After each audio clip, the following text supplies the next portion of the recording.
Good morning ninth class. कल हम लोगों ने केमिस्ट्री का आपका ये वाला टॉपिक किया था, how can we separate a mixture of two immiscible liquid. ये हम लोग ने कल किया था। उसके बाद जो नेक्स्ट टॉपिक था आपका वो था आपका कि how can we separate a mixture of two miscible liquid. पहले आपने इमिसिबल के बारे में पढ़ा, उसके बाद हमने नेक्स्ट लेक्चर में जो किया है वो है आपके टू मिसिबल लिक्विड्स। ठीक है, तो आज हम लोग जो करेंगे वो आपका नेक्स्ट टॉपिक है और नेक्स्ट टॉपिक का नाम है आपका how can we obtain the pure copper sulphate from the impure sample. ठीक है, ये आपका टॉपिक है आज का कि हम लोगों ने प्योर कॉपर सल्फेट को अलग करना है इम्प्योर सैंपल से। तो कौन सी टेक्निक है जिसके थ्रू हम इनको डिस्टिंग्विश कर सकते हैं, सेपरेट कर सकते हैं। तो अब देखो, the crystallisation method is use to purify the solid. Solids को हम लोग को क्रिस्टलाइन कर सकते हैं, यानी कि हम लोग अलग अलग कर सकते हैं। जितने भी आपके पास सॉलिड हैं उनको अलग अलग करने का जो मेथड है वो है आपका क्रिस्टलाइन मेथड। ठीक है, क्रिस्टलाइजेशन से क्या होता है? क्रिस्टलाइजेशन का मतलब होता है कि फॉर्म ऑफ कह सकते हैं कि क्रिस्टल्स इसमें बनते हैं। ठीक है, तो वो प्रोसेस जिसके अंदर क्रिस्टल्स बनाए जाते हैं उस प्रोसेस को बोला जाता है क्रिस्टलाइजेशन प्रोसेस। ठीक है, और क्रिस्टलाइजेशन प्रोसेस हम लोग तब यूज़ करते हैं जब हम लोगों के पास क्या होता है, एक प्योर सॉलिड होता है और वो सॉलिड जो है किस फॉर्म में होगा, क्रिस्टल्स की फॉर्म में होता है। उसको हम लोग सेपरेट करते हैं सॉल्यूशन से।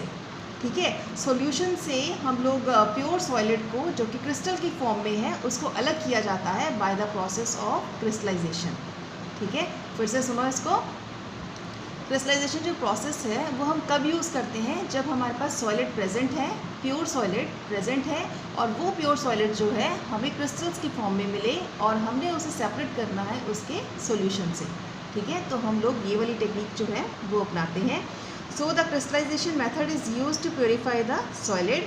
For example, the salt we get from the sea water can have the many impurities in it, है ना। तो आप देखो कि सी वाटर के अंदर जो है बहुत सारी इम्प्योरिटीज़ होती हैं और वो सॉल्ट जो है हमें मिलता है, लेकिन उसके अंदर बहुत सारी इम्प्योरिटीज़ जो है प्रेजेंट होती हैं। So to remove these impurities the process of crystallisation is used. इन इम्प्योरिटीज़ को रिमूव करने के लिए हम लोगों के पास क्या है, क्रिस्टलाइजेशन प्रोसेस है। Crystallisation is a process that separates a pure solid in the form of its crystals.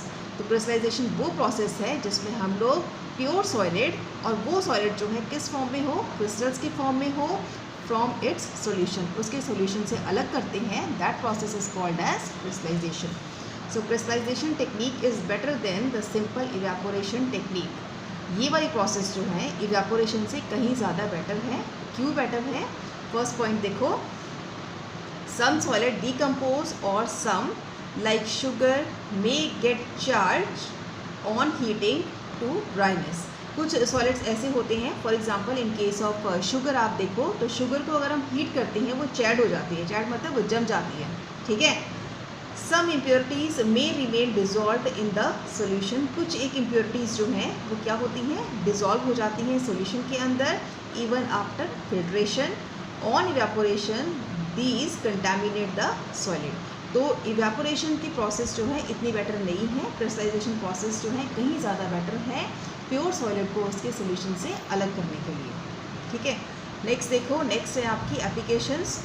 Applications में क्या है, purification of salt that we get from the sea water. पहले आपकी ये हो गई कि हमने प्यूरीफाई करना है उस सॉल्ट को जो कि हमें किससे मिला है, सी वाटर से मिला है।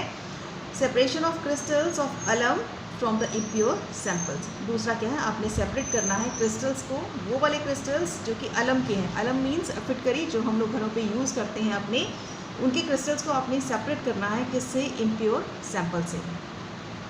सो thus by choosing one of these above methods according to the nature of the component of the mixture we get a pure substance. ठीक है, तो इस प्रोसेस के थ्रू, क्रिस्टलाइजेशन के प्रोसेस के थ्रू हमें जो मटेरियल है वो प्योर कंपोनेंट में मिलेगा, प्योर सब्सटेंस की फॉर्म में मिलेगा। ठीक है, so in cities the drinking water is supplied from the water works. A flow diagram of typical water works is shown in the figure 2.13. From this above diagram, write down the processes involved to get the supply of drinking water to your home from the water works and discuss it in the class. तो अब आपने देखो ये process जो आपको दी हुई है, drinking water, वो वाला ड्रिंकिंग वाटर जो कि सप्लाई होता है इन सिटीज़ में, उनका एक फ्लो डायग्राम आपको दे दिया हुआ है। इस तरह का आपका फ्लो डायग्राम है, आपकी बुक पे गिवन है। ये आपके पास है water purification system in the water tanks, ठीक है। तो इस तरह से आपका जो प्यूरिफिकेशन ऑफ वाटर है उसकी प्रोसेस जो है वो चलती है, ठीक है। किस तरह से आपने रिजर्वायर लगाया, फिर to allow the solid to settle down, ठीक है। इसके अंदर जो है वो जो आपका टैंक बना हुआ है उसके अंदर जितने भी आपके सॉलिड्स हैं वो क्या हो जाते हैं, नीचे बैठ जाते हैं, सेटल डाउन हो जाते हैं। To sediment the suspended impurities जो हैं वो सस्पेंडेड हो जाएंगी।